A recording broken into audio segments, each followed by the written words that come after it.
বিমান বিক্রির ৪৫,০০০ কোটি টাকা,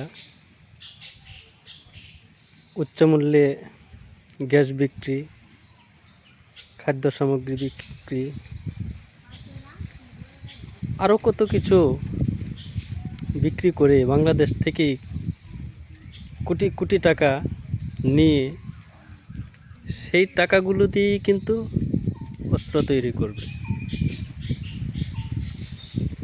আর সেই অস্ত্রগুলোই আমার মুসলমান ভাই বোনদের উপরে প্রয়োগ করবে।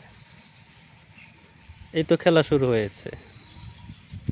কার কথা বলছি, কোন দেশের কথা বলছি, সবাই হয়তো একটু অনুমান করতে পারছেন কিংবা পেরেছেন। শুধু বিমান বিক্রিরই ৪৫,০০০ কোটি টাকা উচ্চ মূল্যের। তারপরে এলপিজি গ্যাস আমাদের আনতে হবে, খাদ্য সামগ্রী আনতে হবে, কৃষি পণ্য আনতে হবে, যার জন্য এত দূর দিয়ে যে আমাদের আনতে হয় না, আরও কাছে আছে, কম দামে আছে।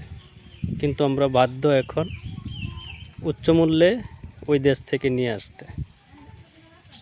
আরও কোথায় যাব সেটা দেখার বাকি আছে। দেখতে পারবেন সবাই, আপনাদের সঙ্গে আমিও দেখব। কথায় আছে না যে একটা এই যে সাগর না, নদীতে অনেক সময় কিছু গর্ত থাকে, বালু দেখা যায় সমান,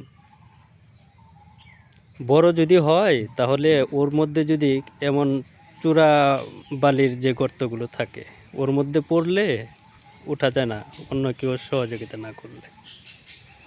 আমরা মনে হয় ওর মধ্যে পড়ে গেছি, এখন তোলার জন্য কে আসবে জানি না। খারাপ লাগছে, কিচ্ছু করার নেই। ধন্যবাদ।